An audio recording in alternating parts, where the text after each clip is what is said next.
we have been seriously preparing a case of plunder against former Speaker Martin Romualdez and former Senate President Jesus Escudero.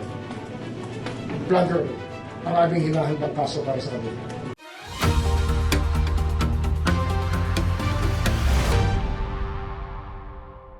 Magandang hapon sa inyong lahat at dito na naman tayo upang tumanggap ng mga katanungan at sisikapin ko pong sagutin ang inyong mga katanungan at habang ito'y magsisimula, marahil pwede ko sabihin na merong pong sabina sa amin ng House tungkol sa SALN.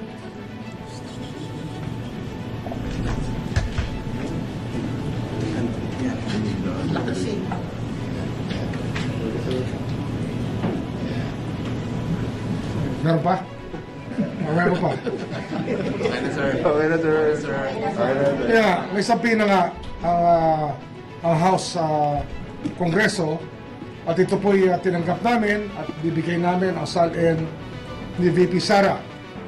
Kami po ay may sabina rin na binibigay sa House tungkol po sa SALN ang isa sa mga empleyado ng Congress, ngunit ayaw po tanggapin ng Congress ang sabina na aming pinapadala, ayaw tanggapin ng security. At ito, public notice lang po. Susunod na gawin pa sa amin to ng Kongreso, I will cite the Secretary General in contempt. At hindi ko may papayag na baliwalain nila ang Office of the Ombudsman. At ang sabinang yon ay nauukol kay Safronio Gabunada, isa sa mga House employees. Ang rango niya nata ay Deputy Secretary General at ito po ay tungkol sa mga plunder cases din na aming hinahanda sa mga congressman na kinauukulan. Flood control related. At tataka kayo, hanggang ngayon wala pa rin ang mga SALN ng Kongreso. At ito, fair warning na naman sa Secretary General na hindi po kami papayag at sa linggong ito, pag hindi namin nakuha yung mga SALN na una namin hiningi, ay sususpindihin ko po siya mula sa posisyon. Magkasubukan na po ang ating legal system kung ito po ang kinakailangan. May rason po ba yung House kung ba't sila tumanggi at meron mga official na tumanggi? Wala sa akin, wala hong dahilan dyan. Kung gusto may paraan, kung ayaw may dahilan. Ngunit hindi kami pumapayag sa kahit ano pang dahilan. Sapagkat sa sabina ng Ombudsman ay sabina po ng batas. Sir, sorry. Itong sabina po for Sofronio ay para ibigay po si Minister Sofronio Gabunada. Sa inyo yung mga sali, isang congressman lang po or multiple individuals? SALN niya mismo. Ano po? Siya po yung aming inimbestigahan din dito sa Office of the Ombudsman. So, sir, itong nireklamo niyo po parang hindi po nire-recognize yung sabina. Concerning Sofronio Gabunada lang. Yes, hindi, pero ang Secretary General kasi matagal nang umiiwas na ibigay sa amin ang nire-request namin mga SALN. At ito po ay magkakaroon tayo ng medyo problema sapagkat ito po ay tungkulin nila sumunod sa kautusan ng Ombudsman. Tungkulin po nila yan. Kaya ngayon, ang sasabihin ko na sa publiko, lahat po ng congressman, hinihingi po namin ang SALN ng 10 taon at kung gaano katagal man sila sa Kongreso. At lahat po ng Secretary General at na nakaraan mula sa 10 taon na hanggang sa mga Deputy Secretary Generals, hinihingi rin po namin ang kanilang mga SALN. Bibigyan pa namin sa pina sila bukas at sana huwag silang magkakamaling huminti sapagkat hindi po kami papayag na hindi sila mag-comply sa aming kautusan. Meron po ba kayong initial communication kay Speaker about this po? Meron na ho. At nag-usap pa kami ng Secretary General isang linggo, 2 linggo na nakararaan. Kaya kami nagtataka kung bakit hindi sila nag-comply sa aming pinag-usapan.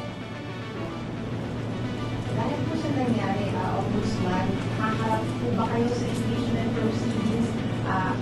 Na mag-comply kami. Basta katungkulan namin tungkulin namin, magko-comply kami. Ang hinihingi namin sa kanila, yung kanilang tungkulin sa taong bayan, na bigyan sa amin ng impormasyon, ay kanilang ibigay. Sir, yung subpoena po kasi is asking you to come in person on April 14 to submit the silence of the Vice President. So does this Yung custodian ng SALN ang magdadala.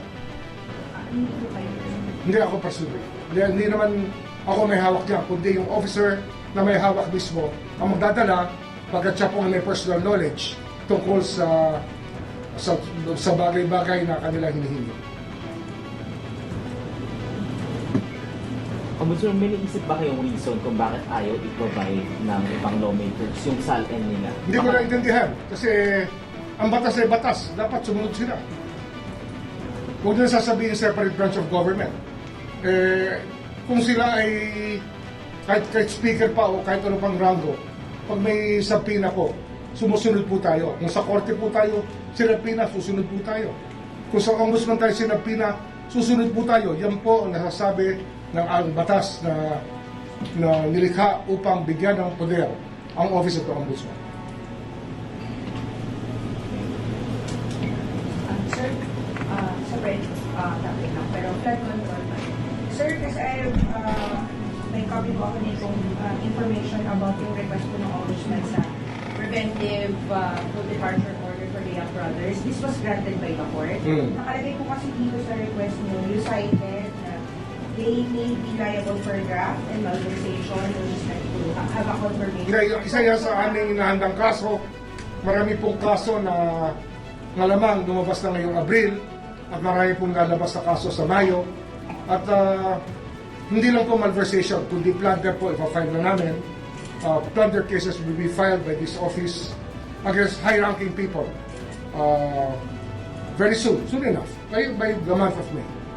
But sir, as far as the Yap brothers are concerned, graft and malversation filed by the Pwedeng plunder din. Depende pa sa aming findings. Pwedeng plunder din. Because we want the Supreme Court to revisit the doctrine of plunder. Yung doctrine ng Korte Suprema sa plunder ay dapat mausisa muli sapagkat tila ginagawa nila imposible ang plunder maging krimen.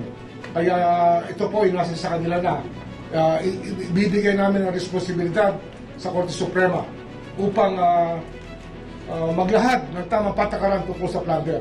Sapagkat meron na po silang nakaraang mga ruling na hindi po sang-ayon sa aming paniniwala.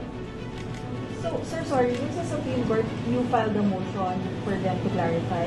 Hindi. Sinasabi ko lang na plunder ipa-file namin at darating sa kanila ang tanong na yan muli upang mabisita nila muli ang mga doktrina na kanilang nilabas tungkol sa plunder. Sir, kasi I understand yung sa Yap brothers po meron ng civil forfeiture cases against... Meron din. Ang problema nga kasi, yung Secretary General, pag hindi biyasa namin binigay ang SALN, ay parang sinasabi nila, hindi kayo pwede mag-file ng civil forfeiture cases. They're gonna frustrate the ends of justice. I'm warning the Secretary General, do not do this again. We will cite you for contempt and we will suspend you, if not remove you from office. Sir, the fact ba na may, I'm asking your opinion on this as a lawyer, given na meron na kung civil forfeiture cases na pending against the Young brothers, does this make them liable for plunder already? Kasi No, it doesn't follow. Doesn't follow. Or any criminal cases. Now, we have to look at the circumstances by which we qualify a crime to be plundered.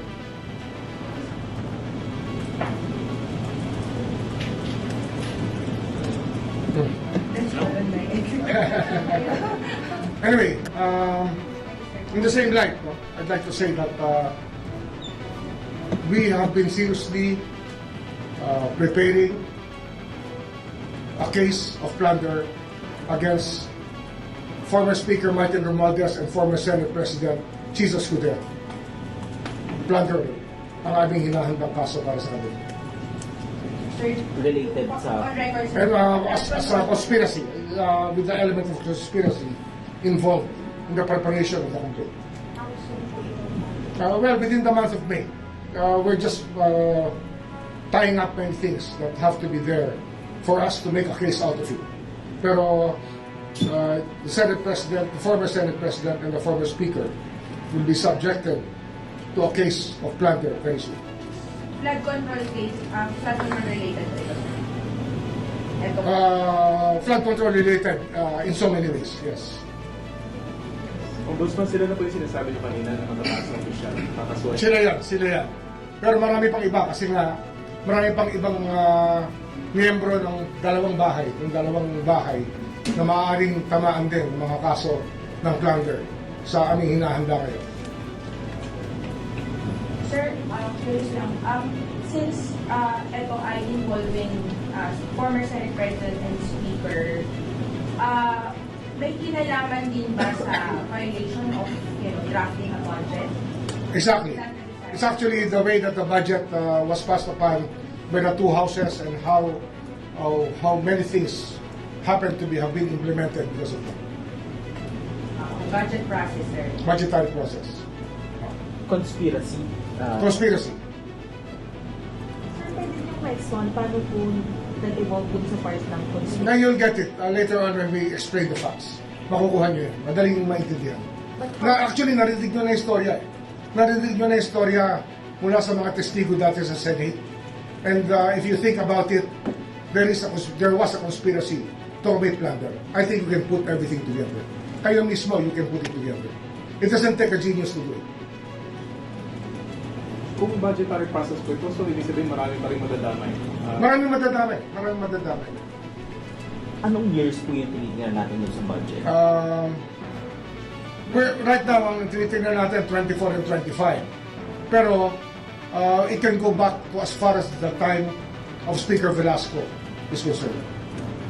Kung panahon ni Speaker Velasco, malamang ay babalik pa kami hanggang doon sa pag-aaral ng mga kasong dapat